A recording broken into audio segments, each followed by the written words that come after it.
ডিজু নৈ জলস্তৰ বৃদ্ধি পোৱাৰ লগে লগে এতিয়া দেখিবলৈ পোৱা গৈছে চামুগুৰি ৰাজচক্ৰৰ অন্তৰ্গত কেইবাখনো গাঁও এতিয়া বানৰ কবলত। মই বৰ্তমান উপস্থিত আছো চামুগুৰিৰ ডিজু বস্তিত, আৰু ডিজু বস্তিত দেখিবলৈ পোৱা গৈছে এতিয়া বহুকেইটা অঞ্চল এতিয়া বানৰ কবলত পৰা দেখিবলৈ পোৱা গৈছে। এতিয়া প্ৰতিখন ঘৰতে এতিয়া বানৰ যি পানী, সেই পানীয়ে এতিয়া বিভীষিকাৰ সৃষ্টি কৰিছে। মই বৰ্তমান ইয়াত ডিজু বস্তিৰ দৃশ্য দেখুৱাই আছো।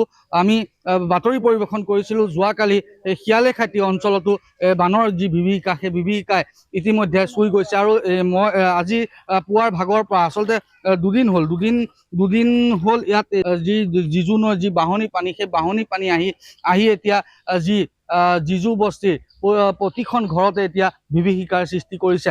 আৰু বহু লোক বস্তু বাহিনী লৈ এতিয়া নিৰাপদ স্থানলৈ গতি কৰা দেখিবলৈ পোৱা গৈছে। মোৰ লগত এই মুহূৰ্তত কিছু স্থানীয় লোক আছে, মই তেওঁলোকৰ পৰা মন্তব্য ল'বলৈ চেষ্টা কৰিম। কি ক'ব, কিমান দিনৰ পৰা এইদৰে পানী হোৱাটো? এইটো পাহাৰৰ পানীটো মানে আহি পেলাই মানে যাব নোৱাৰে, নদীটো মানে অলপ চাপৰ আছে, সেইটো কাৰণে ফটকে ফুলি যা, ফটকে উঠি গ'লে আমাৰ বহুত সমস্যা হেৰি হৈ যায়, দিগদাৰ হৈ যায়। খোৱা বোৱা, পেচাব পায়খানা, মানুহ চানুহ গৰু ছাগলী লৈ পেলাই আমাৰ চলাফেৰা বহুত দিগদাৰ হৈ যায়। আমাৰ সেইটো আপত্তি আছিলে যে মাতাবাৰী এটা হ'লে মানে আমি অলপ শান্তি থাকিব পাৰিলো হয়। কিনি এতিয়ালৈকে মানে কোনো কাণ মন্ত্ৰ দিয়া নাই, অহা নাই। যোৱা বছৰ তেনেকা হৈছে, খাই কৈছে যে হ'ব তোমালোকে চিন্তা নকৰিবা, আমি কৰি দিম। তেনেকা কৈ গুচি যায় আৰু নিদিয়ে। আৰু আমি তেনেকৈ কষ্ট কৰি আছো বছৰ। চৰকাৰী সাহায্য আপোনালোকে লাভ কৰিছে? পোৱা নাই।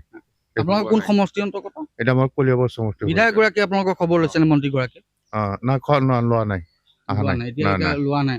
কি বিচাৰে আপোনালোকে?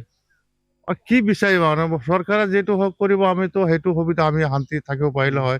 আমাৰ সেইটোহে শান্তি লাগে। চৰকাৰে যিটো শান্তি আমাক দিব, আমাৰ সেইটো শান্তি লাগে। এতিয়ালৈকে চৰকাৰী ৰিলিফ আপোনালোকে পোৱা নাই? মানুহ অহা নাই এতিয়ালৈকে? হয়, নিশ্চয়কৈ স্থানীয় লোকৰ মন্তব্য। আৰু কিছু স্থানীয় লোক আছে, মই তেওঁলোকৰ পৰা মন্তব্য ল'বলৈ চেষ্টা কৰিম। হয়, কি ক'ব, এই বানৰ এতিয়া কবলত সমগ্ৰ ডিজু বস্তি? ডিজু বস্তি আপোনাৰ পাহাৰৰ পৰা পানী আহি পুৰা ডুবাই দিয়ে। আজি 3 দিন হৈ গ'ল। 3 দিনত আপোনাৰ চৰকাৰী পক্ষৰ কোনোবা আহিছেনে, বা প্ৰশাসনৰ যিসকল লোক আছে তেওঁলোক আহিছেনে? নাই, অহা নাই, এতিয়ালৈকে অহা নাই। এতিয়া বস্তু বাহিনী আপোনালোকে ক'লৈ লৈ গৈছে? বস্তু বাহিনী মানুহ চানুহ ৰাস্তাত আছে, আৰু ৰাস্তালৈ লৈ গৈছে আপোনালোকে? তাতে ত্ৰিপাল টাঙি থাকি আছো। জীৱ জন্তু আছে তাতে, লগতে আছে। হয়, নিশ্চয়কৈ আৰু কিছু স্থানীয় মোৰ লগত লোক আছে। কি ক'ব, এতিয়াতো সমগ্ৰ শিয়ালেখাটিয়ে হওক বা ডিজু বস্তি হওক, সমগ্ৰ এতিয়া ঠাই এতিয়া বানৰ কবলত। কিমান দিন হ'ল এই বানৰ কবলত পৰা? 3 দিন হৈ গ'ল। 3 দিন হৈ গ'ল। এই 3 দিন হৈ আপোনালোকে ৰিলিফ পাইছে নে নাই? নাই, একো পোৱা। চৰকাৰী মানুহ আহিছে নে নাই? নাই, এতিয়ালৈকে অহা নাই। কিহৰ এইটো কাৰ্বি পাহাৰৰ পৰা নামি অহা পানীৰ ফলতে ডিজু নৈ জলস্তৰ বৃদ্ধি হৈছে, তাৰ ফলতে হৈছে। গতিকে এতিয়া আপোনালোকে আৰু সেয়া আছিল চামগুৰিৰ পৰিৱেশ। ইফালে